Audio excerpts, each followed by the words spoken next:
Good morning mga kapakner, panibagong araw at syempre panibagong buhay. Ngayong araw nga di muna tayo lulusong sa Lucky Farm. Wala namang ganong gawa doon. Bukas, pitas uli ng talong at tsaka sitaw. Bukas na lang uli kami lulusong.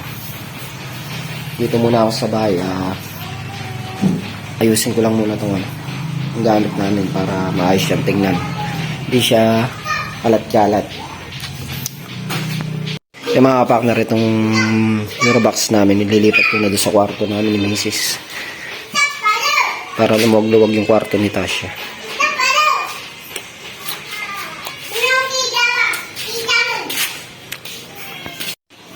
Yung mga kapakner, unahin ko na linisin itong kwarto.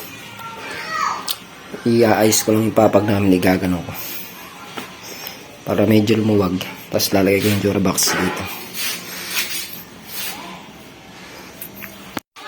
Yung mga kapakner, ako muna bali maglilinis ng bahay. Gawa ng si Mrs. kapakner naglalaba. Ito, para malinaw. Ayan, no? Kaya araw-araw kasi ako naglalaba. Kahapon ako nakapaglabagawa ng ganit kong gitana. Daming dito sa kanya. Kaya ako naipon yung labahin ko ng 2 araw. Pag wala kaming ginagawa, pag di ako lumulusong sa bahay, ito trabaho ko. Nilinis ng bahay. Minsan naglalaba rin. Pagka marami laba, hindi natulungan si Mrs. kapakner. Hindi muna kami lumusong, gawa nga ng wala namang ganong ganap sa bukod niyan, walang ganong trabaho. Ito na rin yung pinakain namin. Pag walang ganong trabaho, hindi talaga kami lumulusong. Pero pag maraming trabaho naman, lusong ulit. Bukas na lang uli kami lulusong. Pagtigas ng talong doon sa kabilang balag. Kahapon din namin nayari, naalanganin kami. Sobrang daming bunga. Pero maghapong pitas, kaya naman. Kaya lang, kailangan namin yung buyer. Baka maiwan lang kasi. Stop na tayo mga partner. Marami pala na tayo mga katang. Ako na lang po maglalaba. Sumasideline ka pa, ha? Diyan nga, di ka pa nayayari.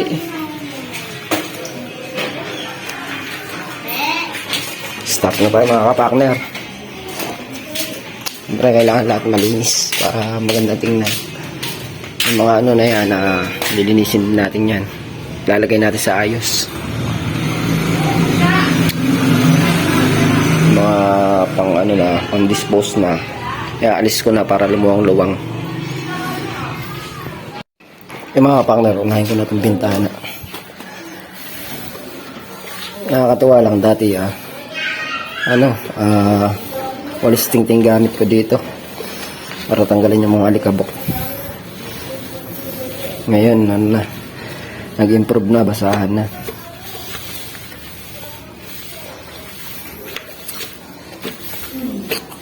Tanggalin ko lang yung mga tatalan.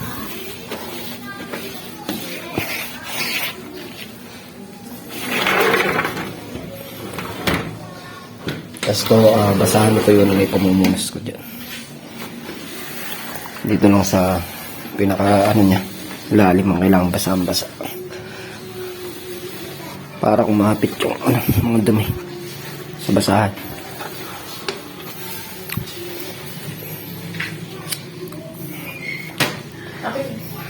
Pati itong papag.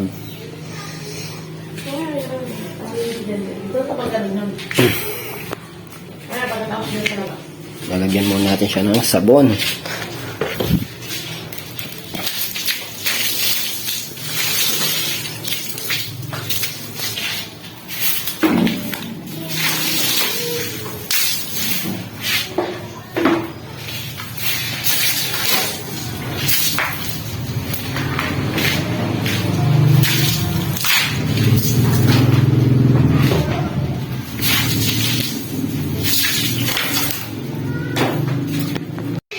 Mga kapakner, nalipat ko na kayo isang dito.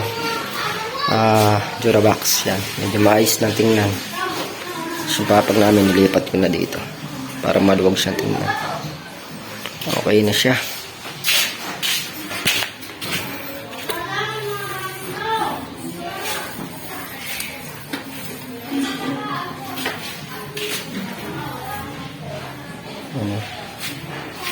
Yung kabilang kwarto na may lilinisin. Tapos na itong isang kwarto na. Ang kwarto ni Tasha naman. Para maging maayos lang siya tingnan.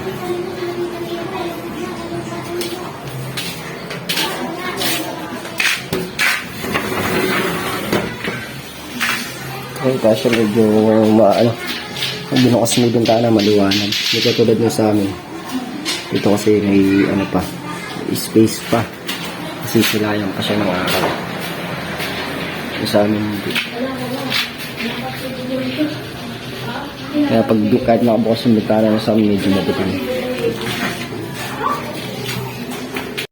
Yung mga partner, start na nga tayo dito sa paglilinis sa kwarto ni Tasha.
Yung mga partner, nakayari na nalisan yung kwarto ni Tasha.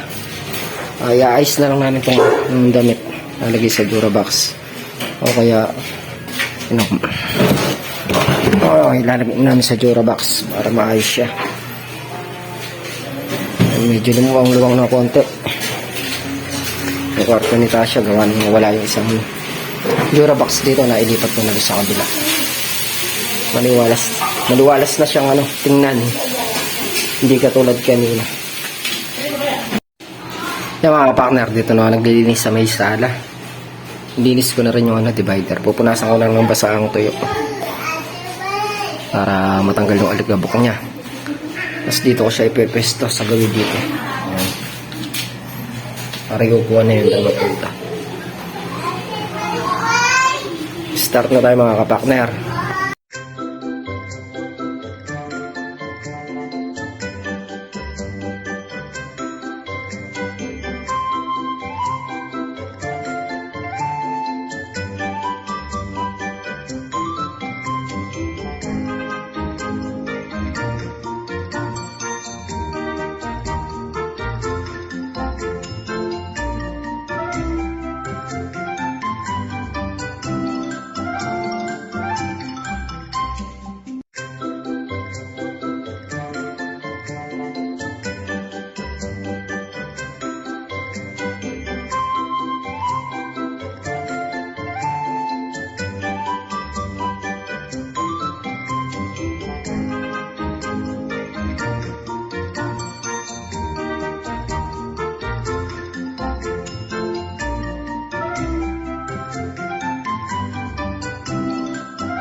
Yung mga partner, dito na nga lang namin ulit nilagay yung divider.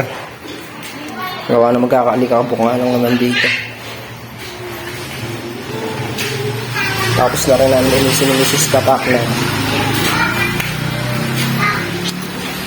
Mga bintana na lang, kundi punas na lang. Okay na. Yung mga kapakner, nakayari na maglinis ni Mrs. Kapakner.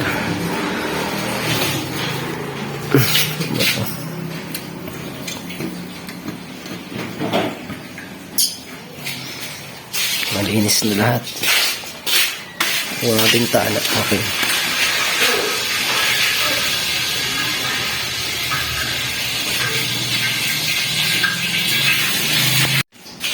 Bali, ano muna tayo? Tulog muna. Kuha muna ng lakas para bukas.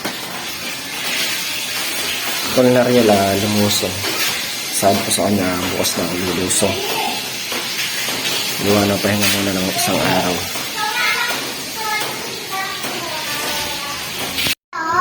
Yung mga kapakner, hapon na nga. Pati alas 3 na ng hapon. Medyo mainit lang. Baka nang walang power dito. Paghapon, mamaya pang magkakaroon, mga alas 6.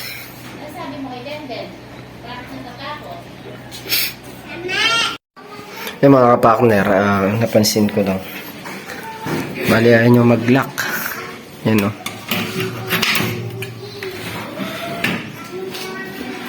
Pag kinabit yung screen nasabihin ko doon sa gumawa, mahirap siyang i-lock. Hindi katulad ng ibang bintana doon. Pag nilock, okay na. Ito mo, naiiwan mo nyo.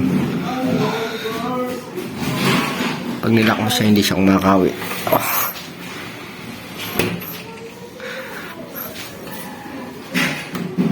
Malayo kasi yung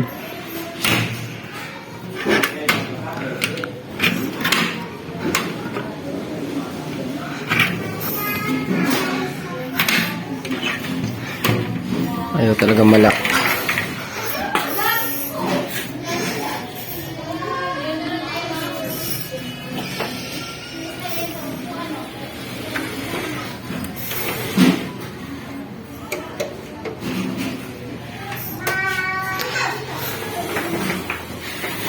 Try uli natin.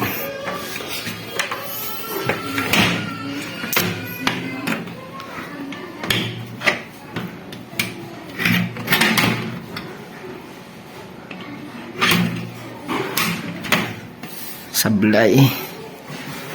Bali pag kinabit yung screen, paayos natin to sa kanila. Gawa na hindi na malalak. Hindi na muna nila tinesting. Kung tinesting sana nila to bago iwanan. Dapat talaga pagka ginagawang ganyan, para wala na silang binabalikan trabaho at tinetesting muna nila. Tulad nga niya, sablay yung lock.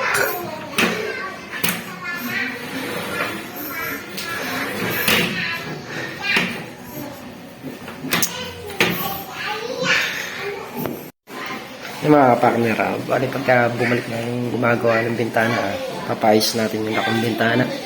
Hindi siya kumakawit. Siguro sa makalawa, ikakabit na yun. Gawa ng walang kuryente ngayon kaya hindi sila nakabalik. Yung mga kapakner, shoutout nga po pala kay Jason Mora. Maraming salamat po sa pagsuporta nyo para po sa Team Bakod at Team Kabady. Ingat po kayo parate.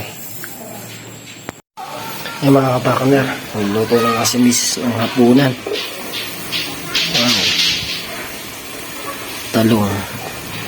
Kaya siguro lalagyan ng itlog. Parang parang ito.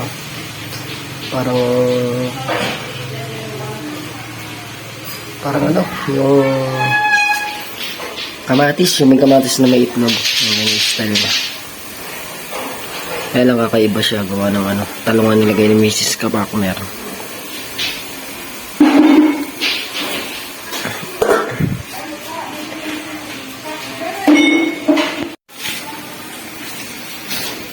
Mga partner, haluin lang.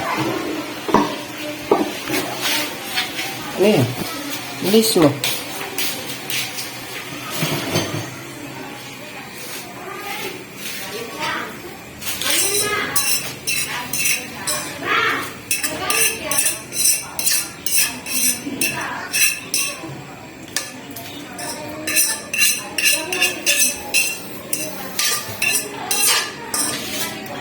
Yung mantika lang. Sa mantika. Yan o. Hinalo niya yung parang rin to, parang tortang talong rin ang style niya. Kaya lang, kakaiba to gawa ng hiniwa-hiwa niya lang.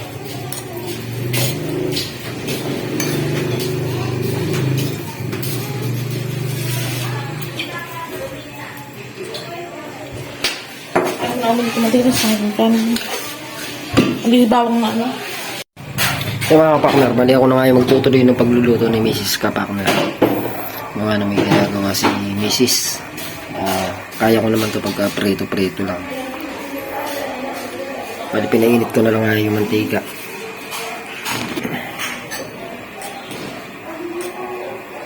Yan mga kapakner, kumukulo na yung mantika. Pwede na ko lagay itong tortang pala. Lagay natin.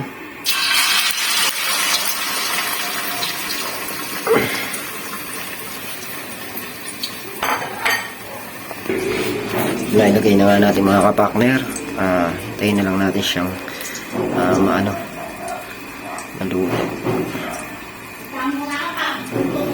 Medyo mabagal magluto dito gawa ng yung nagamit namin kalan ay maliit lang. Pagka nagbara siya, siya. Hindi makabugang maayos yung apoy. Kailangan naman linisin. Mahinali apoy niya. Kapag nagsaing dito medyo matagal. Kaya ginagawa namin sa rice cooker na lang kami nagsasaing. Tapos pagka mga prito-prito lang, dito na lang.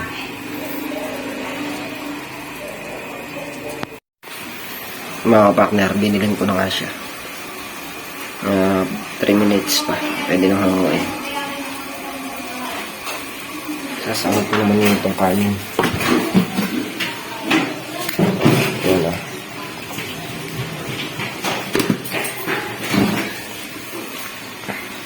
Kaya rin ito. Sasangod ko ni kanin.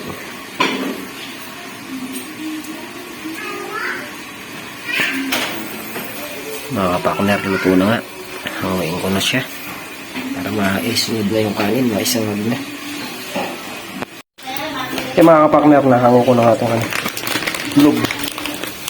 Sunod ko na itong sinangag. Lagay lang tayong bawang.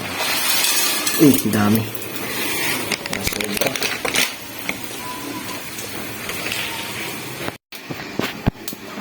Siyempre, kailangan natin haluin para hindi masusunod.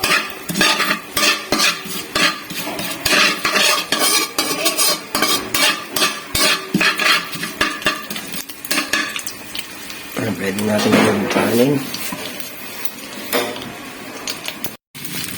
Mga paklar natin dito na yung kanin. Haluin lang natin. Bali hindi na tayo maglalagay ng bacon. Lalagay ko konting asin na lang. Tapos lalaki pa rin pagka nagluluto sila o kahit sino sa amin magluto doon. Hindi na kami gumagamit ng bacon. Parehas lang naman, may bacon tsaka wala, ganun din naman ang lasa. Hindi naman nagkakagayo.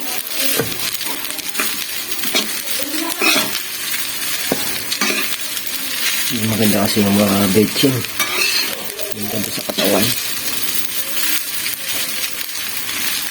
Walang kayong konting asin. Asin.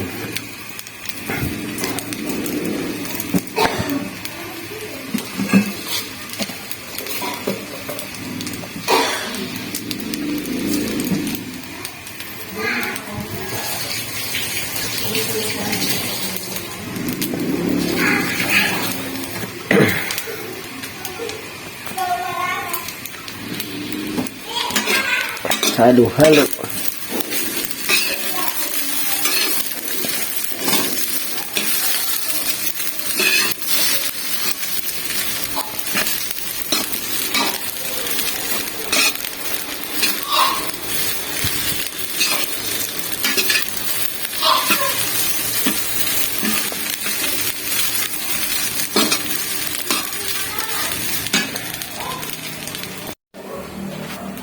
Mga partner, nakaluto na nga tayo ng panghapunan.